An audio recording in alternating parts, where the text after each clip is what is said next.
welcome back to another video. If you're new here and you enjoy this video, please consider subscribing and hit the little like button because I will be doing more travel related content in the future. So today I wanted to jump on here and talk a bit about my high school student exchange experience. I went with an organisation called AFS. Back in 2008 I left, and then I got back in 2009. I went from New Zealand to Sweden for a year. This was to attend high school, and this is pretty much where my love for travel started. So I thought I'm going to be doing some more travel related content coming up, so I thought I'd start here where everything began. My insatiable travel spark started. Like I said, went with AFS, but if you're maybe looking at a different organisation, I think you'll still get something out of this video, so stick around. Most exchange experiences are all fairly similar. The organisation can obviously make a big difference in that, but the advice is still the same.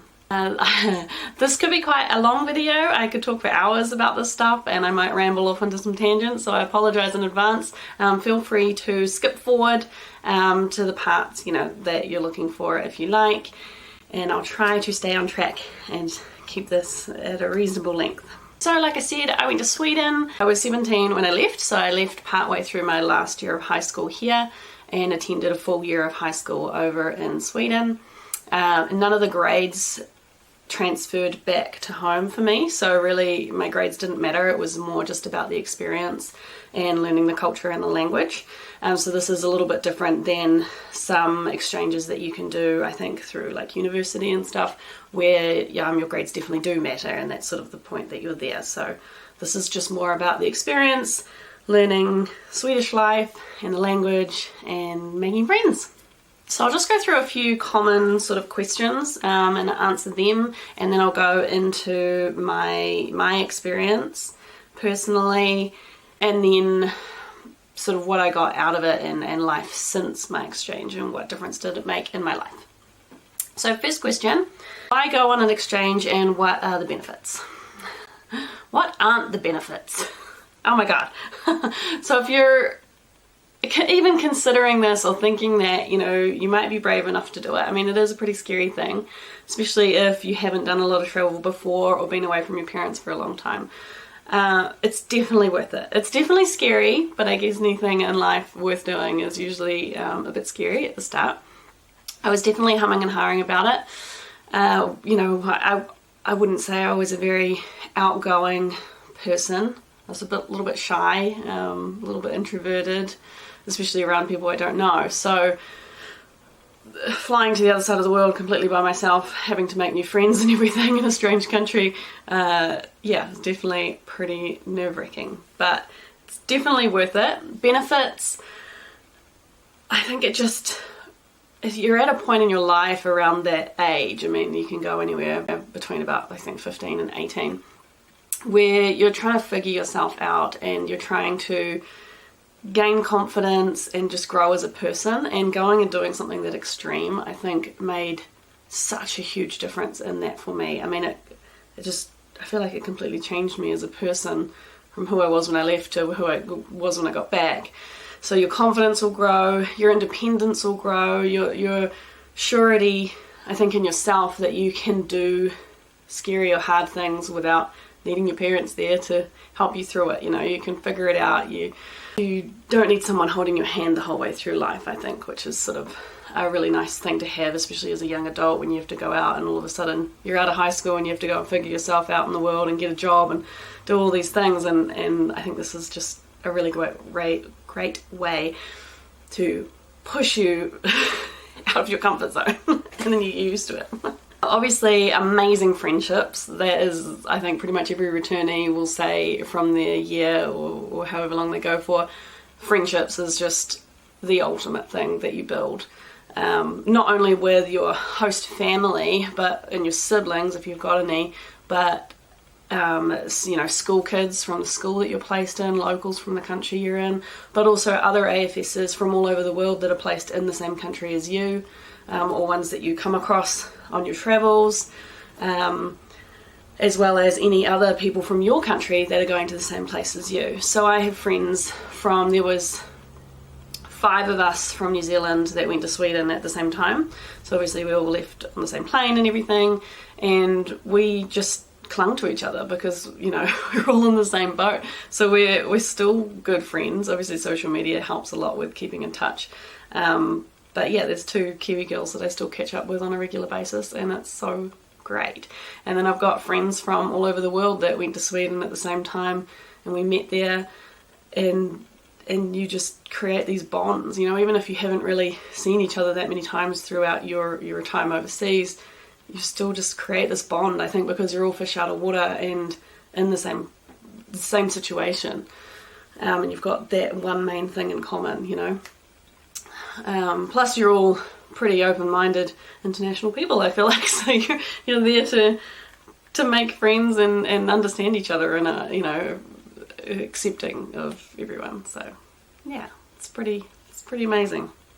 Also with AFS, their sort of overarching mission, I guess you'd say, is creating world peace through cultural knowledge and understanding and friendship. The thought process of, you know, the more you know about the world, the more you have friendships in other countries and everything, the less likely that, you know, you're gonna, in a very simplified form, hate on other countries because of your lack of understanding of the way that they live and their values. So I think that's a really great thing to think of anyway. What about missed schooling back home is usually quite a common question. Yes, you will, depending when you leave, you will definitely miss school back home. Usually there's ways around that. So because I left in my last year of high school, I left halfway through, I was able to work out with my school a plan to do some study, like extra study prior to me leaving in order to get the grades and the credits, we call them here, that would sort of cover the rest of that year. So depending what country you're from, obviously, and how your schooling system works, definitely, well, you could talk to the organisation you're thinking about going with because they can give you some advice. But there's always ways around it to be able to get the credits or the grades that you need in order to then go on to university or further study when you get back, if that's what you wanted to do, especially because the grades in the country that you're going to probably aren't going to mean anything. So yeah, but what you learn in life, lessons and experience, I think, is almost more valuable than what you would have learned staying back at home doing papers. It's just invaluable, and it's so much learning crammed into one period of time that there's no way that you would learn all of that staying home. So I think you've got to weigh up the options, figure it out. There's definitely ways around it. There's plenty of exchange students that have gone on to do, you know, university or further study afterwards, and it's all worked out fine. It just sometimes means a bit of extra hard work before you leave, and being pretty onto it and figuring it out and working with your school or teachers or whatever to get where you want to be. What countries can you go to? So this obviously depends with what organisation you go through. So AFS has a pretty wide range of countries you can go to all over the world. So there's a huge list. You can go on their website and check out where you can go and for how long, because some countries have different periods of time that you can go for. Obviously there's the full year, there's like a 6-month program, there's a 3-month program, and I think there might be some other smaller programs they do as well. So those are all options. I would say though, if you can do the year, if that's an option for you and you're able to afford it, obviously, please do the year. I highly recommend it. It is just, I think, but if you go for a short period of time, at 6 months, for example, you're only just sort of getting into it or feeling really comfortable there, I feel like, and you're in a really good place. And then to be wrenched out and home again, I think would be really hard. Obviously, it's hard to leave at any time, but I feel like at the 6-month mark, I'd really started to kind of feel comfortable and get into it and really feel at home there. So I'm glad that I had another 6 months to really enjoy it. You know, the 6 months go so fast. Like, it sounds like a long time, but it really isn't. And yeah, even a year went so fast that it's just still heartbreaking to leave at the end, but at least you've had all that time. So if you can, do a year. you've already gone all that way, you might as well stay an extra, you know, the extra time and just do the full year, and you won't regret it, I'm sure. Why did I choose Sweden? And what were my top 3 choices? So with AFS, you choose your top 3 countries that you want to go to, and that means that if they can't for whatever reason place you in your top country, then they'll move down the list to your second and third choices.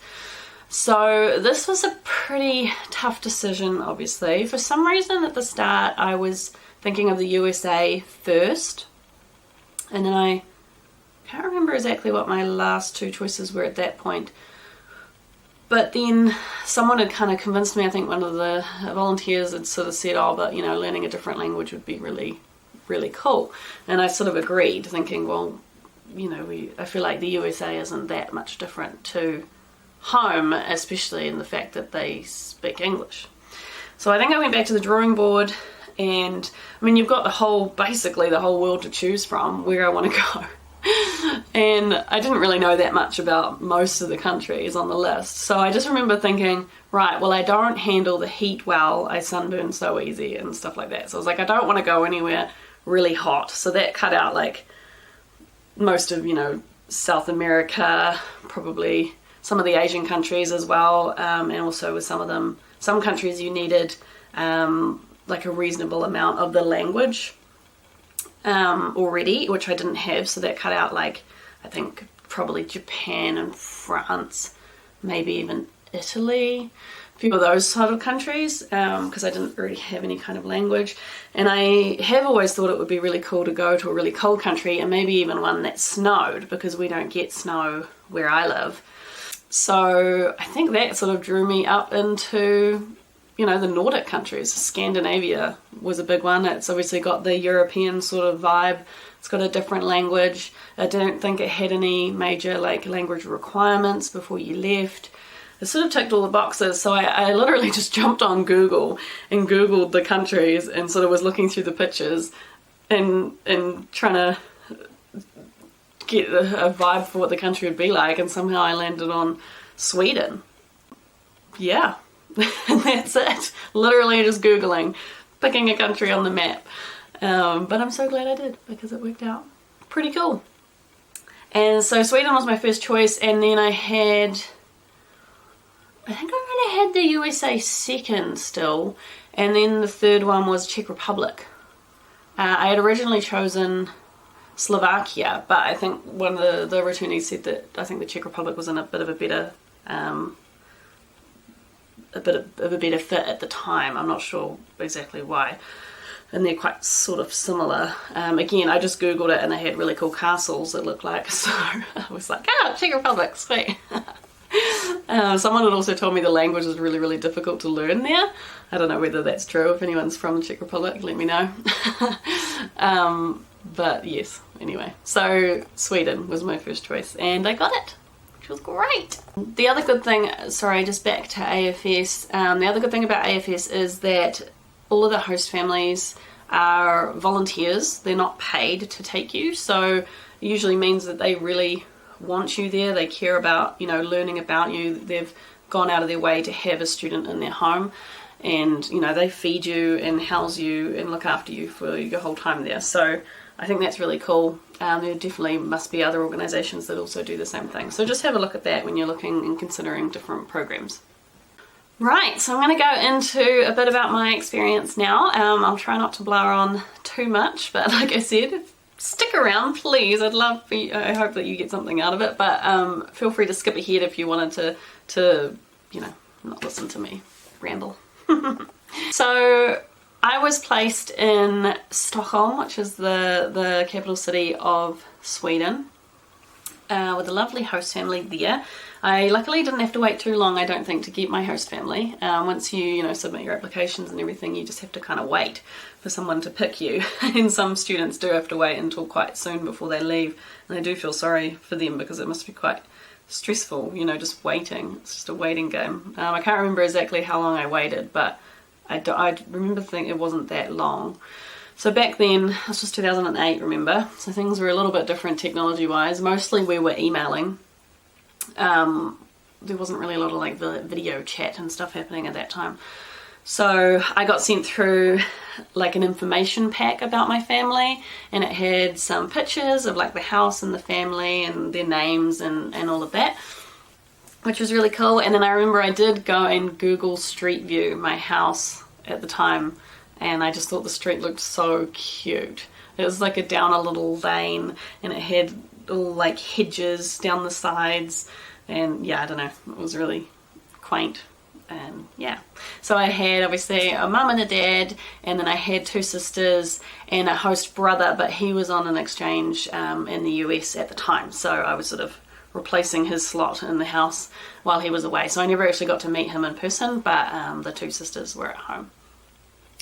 So like I said, there was 5 of us Kiwis who went to Sweden at that time, but because we were in like the mid-year leaving round, there were a ton of kids from all over New Zealand all leaving on the same day at the airport to all over the world, which I didn't really think about that. So when I turned up at the airport, I was like, holy heck, there's a lot of kids there.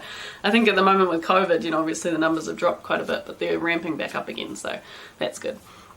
So I'd been in touch briefly with the other Kiwis that were going to Sweden via email beforehand, so we sort of knew each other's names.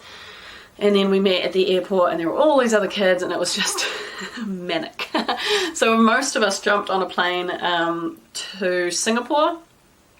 So we were on the plane with kids that were going all over, and then they were kind of splitting off as we get to different areas. Obviously, from New Zealand to Sweden is literally the other side of the world. So from New Zealand, it takes like 25 hours probably of flying. I think we were traveling for almost 30 hours total with stopovers. So yeah, it was a really long time, and it was my first ever time on a plane.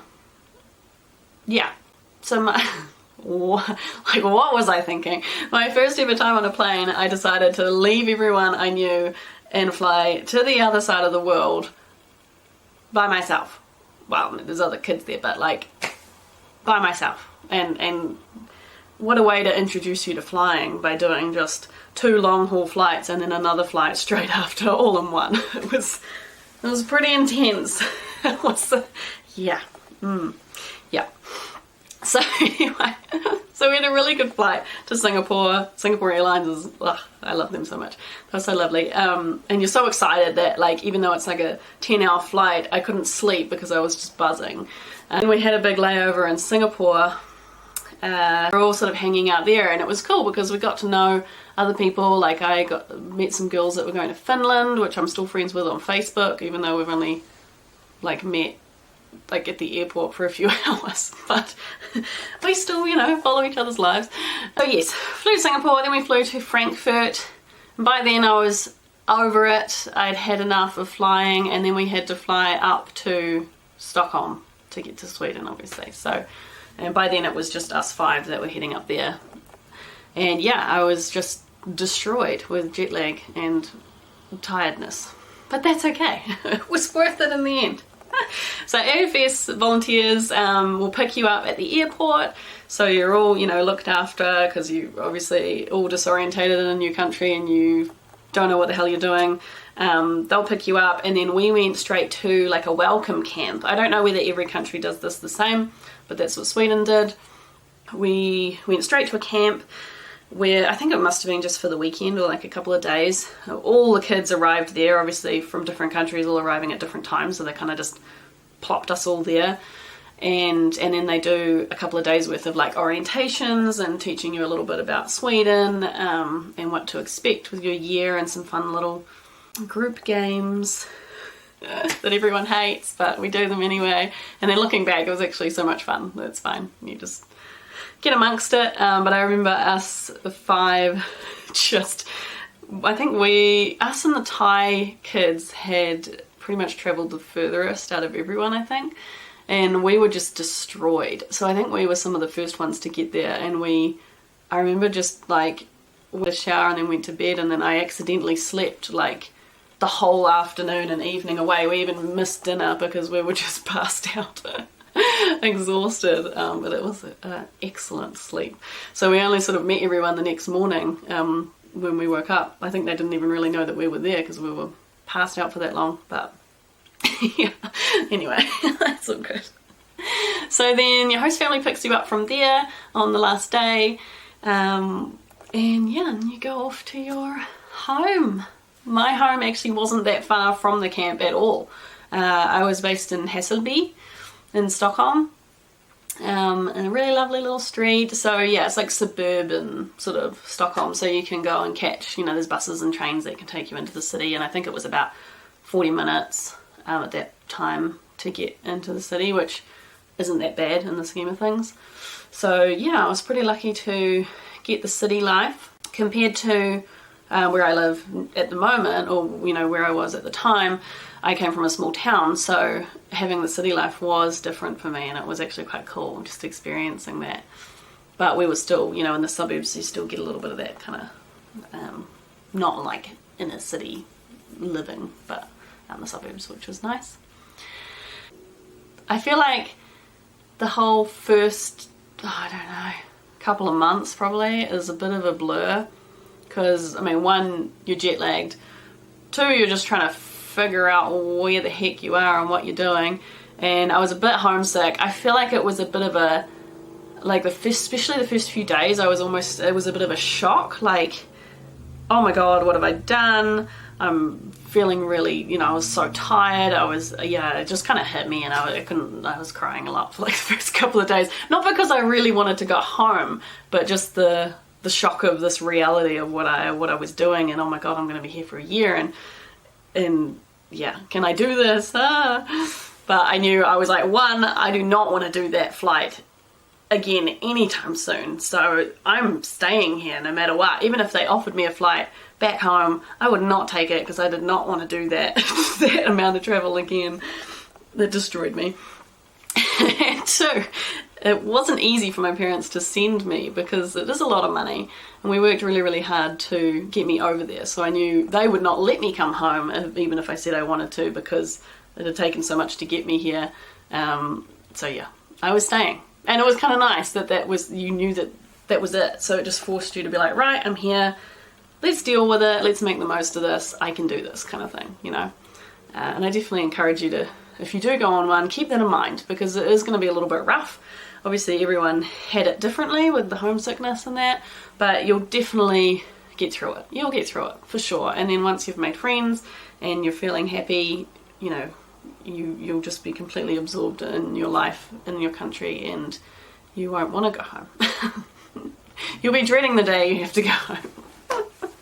So, yeah.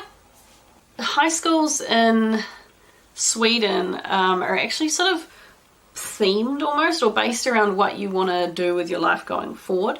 So, for example, my school was sort of a science specialized school, like animal science. They had a great animal science program, and like another person's school had a great like music program as an example, and etc, etc. So I think the schools do vary quite a bit. I went to Spånga Gymnasium. Over there they call them gymnasiums, which over here is like a gym, like an exercise place, but there it's their school. Yeah, it was pretty cool, and it even had a little zoo, because it was like animal science based. I guess a lot of people maybe would want to go and be a vet or work in a zoo or work with animals in some way. So they had the separate block that had animals in it, which was so freaking cool. I was like, what? When my host mum said something about a zoo, I was like, what? Like thinking, I don't know what I was imagining, something kind of basic, but it was like a proper setup. They had like snakes and lizards and turtles and little crocodiles, and then outside they had like barn animals like sheep, and they had like, I think they had ferrets, some rabbits and guinea pigs, and then they had like a whole bird section which had parrots and like iguanas or something. Yeah, and then like a hothouse that was like a tropical zone, and they bred cockroaches to feed to the animals, and like it was like this whole proper thing, and it's pretty epic. And then for I think a couple of weeks during your year, at one point you got to go on like work in the zoo as like a practice thing. That was your learning. Yeah, it was pretty epic. And then if you just need spare time, you can just go in there and like hang out with the animals. And I got to hold a snake and a lizard, but I can't remember the name of the lizard. I think it was an Australian lizard. Yeah, pretty cool. Oh, they had I think like tarantulas or some massive spiders and anywho, very cool.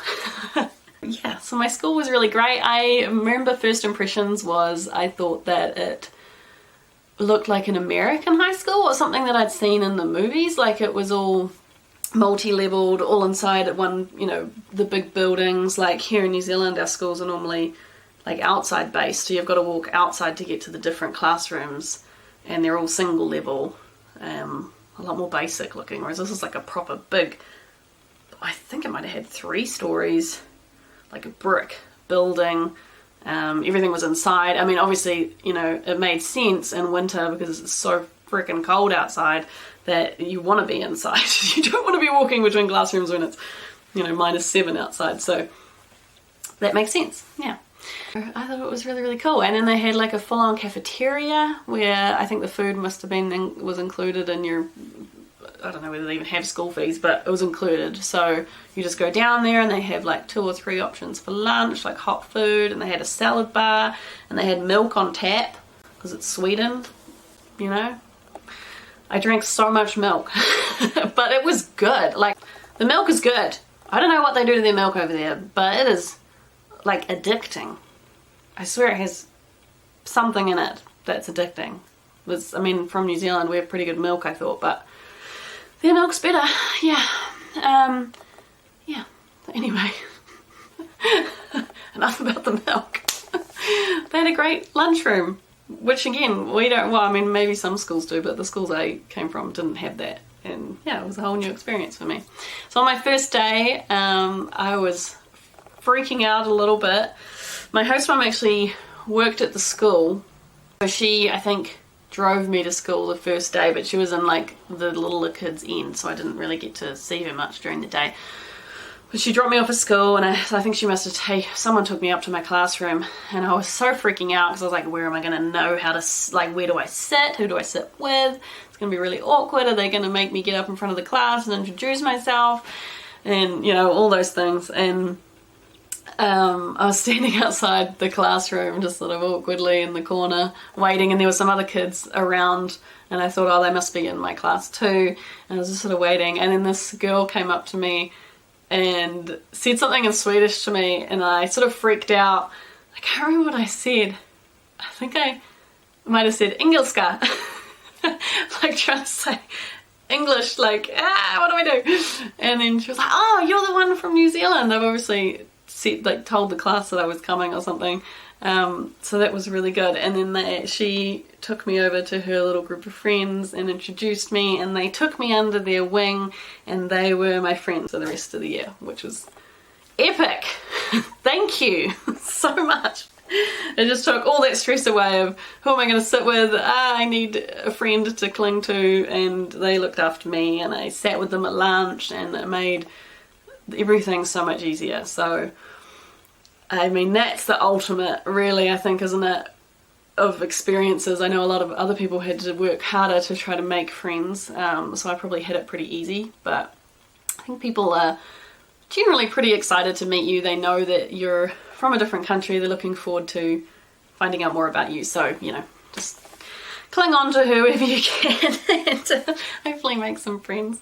But yes, I was very, very thankful to them for that, because it saved my life. And I think I did have to get up in front of the class and introduce myself, but I managed.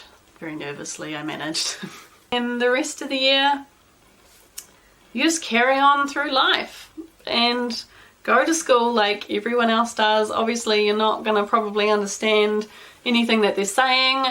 All of my schooling was in Swedish. I did have one class that was English, so that was the one I could understand, and then they'd ask me like questions in English class to try to confirm or whatever what they were teaching. And I feel like, I don't know whether it's all native English speakers or just a New Zealand thing, but we're quite lazy with our English. So they're asking me oh, why do you say this?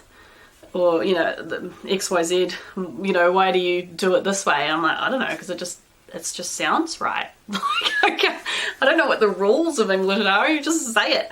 And I just feel sorry for anyone trying to learn English, because it is the most messed up, complicated language that really makes no sense in the rules. And there's so many words that are similar to each other, but mean different things. Like, it's horrible. I'm sorry for our language. Yeah, that was fun. And yeah, the rest of it you just muddle through. I remember them saying that math was like, should be the same in any language. Oh, math's like the international class, like you'll always understand math. No. I feel like their math, they were like way more advanced than we were with where we were with our math over here. Plus, the symbols that they use for plus and times, I think minus was the same, but anyway, the symbols are different in some of them. So instead of like, we do a cross for times, like multiplication, they did a dot and things like that. And it's just, that makes everything look so different. And I don't know, I did not find it easy at all. But it didn't really matter because my grades didn't matter. So you just kind of participate as much as you can. Normally, a lot of the time, I was just translating what they were writing down or something, just trying to learn the language and get used to it, more than actually trying to learn the math. So, you know, you work your way through it. It's fine. And if you don't understand, just sit there and listen and yeah, don't worry about it. That's fine.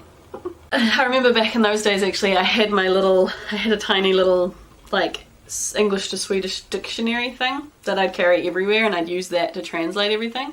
And whereas these days, I guess you'd probably just use an app, would be way easier because you can just type it in rather than having to like flick through and find it.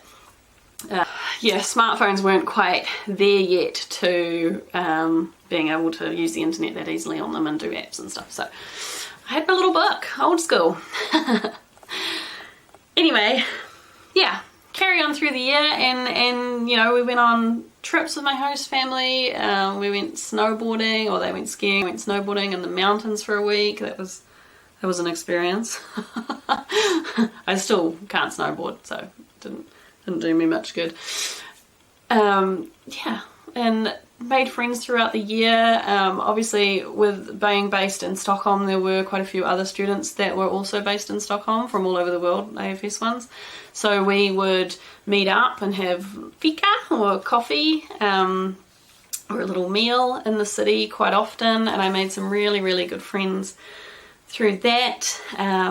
Michael and Joel are my best friends for the year. One was from Italy, one was from Switzerland, and yeah, and then we just hung out. And because the city was right there, after school, most days I'd end up in the city hanging out, doing stuff, exploring around, taking photos, and just getting amongst it. Yeah, it was awesome. It was great. I was pretty fortunate to be able to do that, actually, because would have been different if you were based in the country, you know, and you're not got entertainment at your fingertips, if you will. You probably would spend a lot more time at home and at school only. But, you know, each experience has its own pluses and minuses, you know. So don't be put off if you were hoping for the city life and you got a little remote town. Like, there's still plenty of fun experiences to be had. So, you know, just be open to it. So with AFS, you obviously have the welcome camp, but then you have a mid-stay camp and an end-of-stay camp.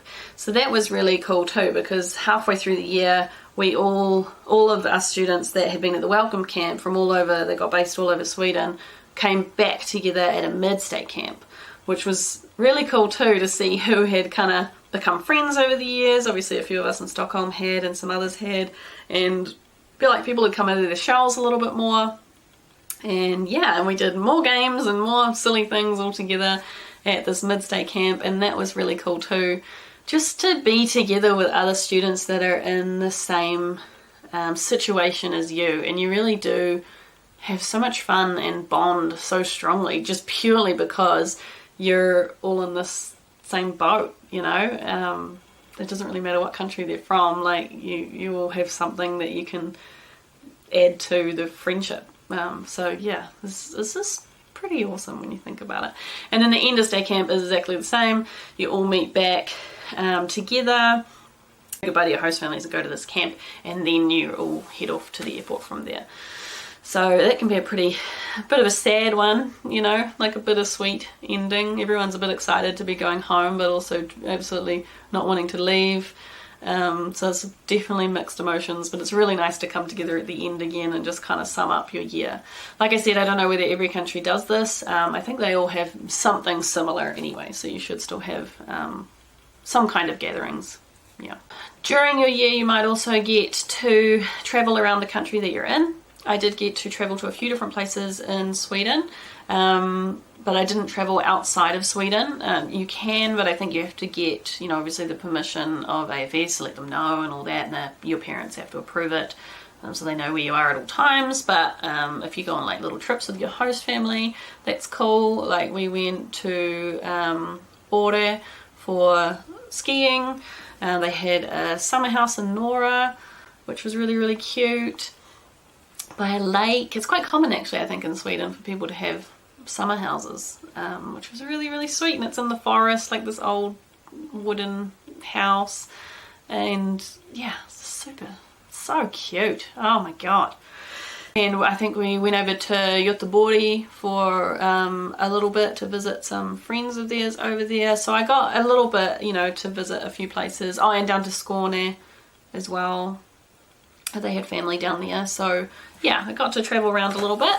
Something else I just thought of that I had to do, well, I didn't have to do it. I think it was in my English class, my English teacher asked if I could do a talk, like a speech on New Zealand for the class, which I was like, oh god, because back home, I hated doing speeches in high school at home. I'd just get so nervous, I'd just be shaking, and like, I couldn't control my body anymore. I'd just be trembling, and it was like my worst nightmare. So to voluntarily say yes to something like that was like out of this world to me. I did say yes for some reason, and I actually got through it, and it was fine. I think because I was talking about something that I was so familiar and relaxed about, I didn't need to like read a speech because I could just blare on about New Zealand and it was fine. Plus also, I feel like they weren't judging me so much as maybe my classmates back here, because they were hopefully just interested to hear, and you know, someone from another country speak. I don't know, it was an interesting experience. And then after that I must have done okay, because they asked me to go and do the same talk in a few other classes. So I had never met these people before, and yeah, just a few other English classes wanted me to go and do the talk there. So I went and did it, and when I think back now, I'm like, oh my god, like I must have got some confidence over there, because that is something I would not do before. Like, I'd just be literally shaking in my boots. And yeah, I mean, I was a bit nervous, but I got through it and it was fine, and I kind of actually enjoyed it. So yeah, just crazy. Like, it just shows how much it can kind of, something about it just changes you. It makes you feel more comfortable with this. Blows my mind. Anyway. So, I've blathered on enough now, I think. I could just carry on about my experience, but, you know, so yeah, I'm sure you guys have better things to do.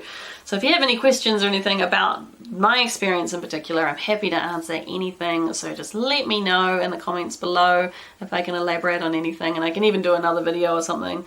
But yeah, I think that's enough now. Thought I'd go into sort of what happened after my exchange. What did I get, you know, out of it? We've already sort of done a bit of that. But yeah, pretty much life after an exchange. So obviously when you come home, it's a bit of reverse culture shock, they call it. And I feel like I thought I didn't really get that, but looking back now, I definitely did. Like, I think probably a good 6 months after I got back, I was in this weird funk of, because I was so devastated to leave, I was having such a good time that coming back, all I wanted to do was go back.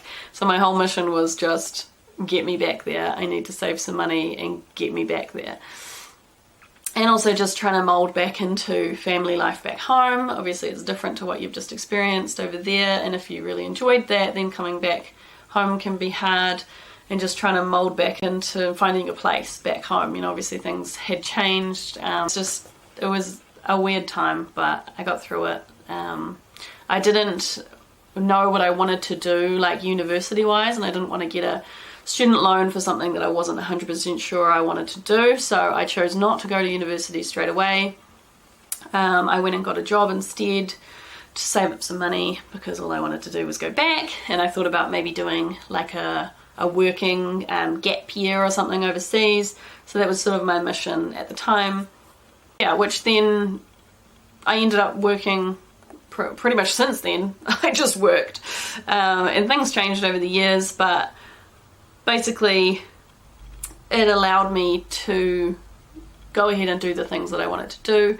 I met my now husband, we bought our first house, and we have since travelled to, I've been to 16 countries since then. So I've definitely got to go and fill my need for travel. It never ends. I feel like the more that you travel, the more you want to travel, because you think you tick off all these things on your bucket list, and then you discover more things that you want to add on. So I think my list has probably grown rather than shortened, but anyway, I've ticked a lot of stuff off, so I'm really, really happy about that. And since COVID, obviously, haven't been able to go anywhere, so now I'm getting like itchy feet of like, gosh, get me back over there. Yeah, we managed to do 2 different Europe trips. So we went over and did one big Europe trip, which is a bit of a loop. And I visited a bunch of my friends, other AFS friends from all over the world during our trip, which was so cool. So we met the one from Switzerland. I actually met him in Paris. I met another French friend in Paris. Stayed with another exchange student friend in Austria. Went back to Sweden and stayed with my host family, and obviously visited people there. I met up with my other host exchange student friend in London. Like, it's just amazing. And after, you know, it'd been many years, I can't remember exactly how many, maybe like, it was about 5 years, 6 years before I actually got to travel back. But, you know, we could still meet up and chat just like it had been sort of yesterday, which is pretty epic, you know. It's just amazing. And then we got an invite to one of my Swedish school friends' destination wedding in Italy, like the next year. So we went again for another Europe trip, did some different countries that we hadn't done before. Because, you know, if you're coming from New Zealand and flying all that way, you're not just going to go to one country for like a week and then come home, because it's all that money and all that effort on the plane to get there. So anytime I'm flying anywhere, I always make the most of it. So we did, I think, 5 weeks the first time, about 4 weeks the next trip. And yeah, just ticked off some more. We did Greece. We did a week on a catamaran in Croatia. And then, yeah, up into Italy for the wedding, where we obviously got to catch up with all my Swedish school friends, which was so freaking cool. And yeah, ticked off a few more places, Hong Kong and stuff on the way back. So, you know, make the most of it if you're going to travel. And then we got to do Bali as well. So, yeah. Plenty more places to tick off the list though. Right, enough about me. Let's go into some advice for future exchange students. Like I said earlier, if you can go for a year, please do it. You won't regret it. If you can only do a shorter period of time, still go. Don't not do it because you can't do the full year. Still do it. You're still going to get so much out of it. But yeah, if you can do the year, I highly recommend it. Don't be a chicken. You can do it. It's going to be epic. Be open-minded. I think that's the whole, like, the word for exchange students is open-minded, and obviously kind and friendly. So go in there with a smile on your face, even if you have to fake it a little bit. You know, be friendly and talk to people. Be open-minded, be understanding of other people's cultures, understand that things aren't going to be the way they are back home, and that's okay, because that's how they live. And I think a really, really good line, I think one of the AFS people told me before I went, and it stuck with me ever since, is it's not weird, it's just different. You know, I think we are so easy to say, oh, that's weird, like in a negative way, you know, oh, no, I don't like that because that's weird. Like if you just think, oh, that's different, it kind of puts a different light on it, and you think, oh, It's not what I'm used to, but you know, I can learn more about that and get used to it, or you know, find out more about why they do something that way. So it's definitely a really, really good thing to keep in mind. Things are not going to be like they are back home, and that's okay. Not everyone lives the way that you do, and that's the whole point of you going overseas, is to learn how other people live. Next one is become a yes man or yes person. Say yes to opportunities, as many as you can. Obviously, within reason, keep yourself safe, but if someone offers, you know, oh, do you want to come out and do this with me, whatever, even if you think it sounds a bit dumb, or oh, it's like I don't really want to do that, can't really be bothered, whatever, just say yes and go, because you never know what is going to come of it. It might end up being such a better experience than what you thought it was going to be. I definitely had a few of those experiences myself where I wasn't that worried about going, but you know, forced myself to go, and you just don't know who you're going to meet or what memories you're going to create during that thing. So just go. You've got just this one period of time to jam as much experience and stuff into as possible. So one of my American friends used to always say, you can sleep when you're home, Laurel.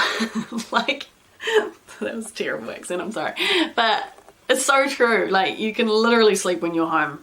Not now. Like, just go out and just do as much stuff as you possibly can, and you can rest later, because you just make the most of every single second, because it's going to go so fast, and the more you do, you know, the better, hopefully. Probably the last one is soak up the language and use it. Obviously, the more you can learn before you leave, the better. These days with apps and things like Duolingo, there is so much more opportunity, or it's easier, I guess, to learn the language before you go. So please make the most of that. And when you're over there, it's going to be exhausting on your brain, to be honest, to be hearing another language the whole time. I don't think we realize how hard our brain works, just understanding everything that we hear around us every day. So when you're fully immersed in it, you're going to be exhausted, and that's okay. You know, just take it easy on yourself and try to learn as much as you can, and then use it. I feel like I was very, very shy of using my Swedish. I feel like they have quite an accent, or the way that they say words, and I just couldn't get it, and I thought I sounded stupid. I probably maybe didn't, but I was too sort of embarrassed to use it. So by the end of the year, I could read it and understand it if someone was talking to me really well, I think. But I still wasn't really speaking it, because I was just so, I don't know, sort of embarrassed. And everyone over there most people speak pretty good English, so I feel like I wasn't forced to use it. Whereas some countries where people just aren't going to understand you if you speak English, it's probably almost a good thing, because you'll be forced to use your language. And then the more obviously you use it, the better you're going to get. So just use it. Don't be ashamed.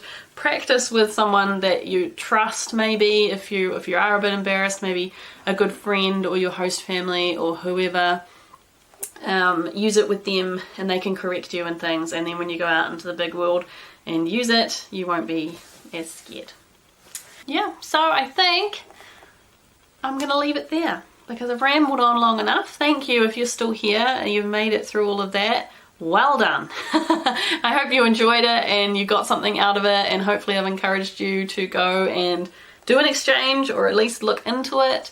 Contact, for example, AFS does information like Zooms and things that you can just jump on. You know, you're not committing, you can just jump on and get some information and find out more about whether it's something you do want to do, or contact other organizations as well if you want, and they should be able to give you information, including, you know, pricing and everything. So look into it, please. Don't be scared, you won't regret it. And yeah, if you're gonna do it, have a great time. I'm so excited for you. Alright, thank you very much for watching. If you enjoyed, please subscribe and hit the little like button. I'm going to be doing more travel related content coming up. So yeah, keep an eye out for that, and I'll see you in the next video. Thanks everyone, bye!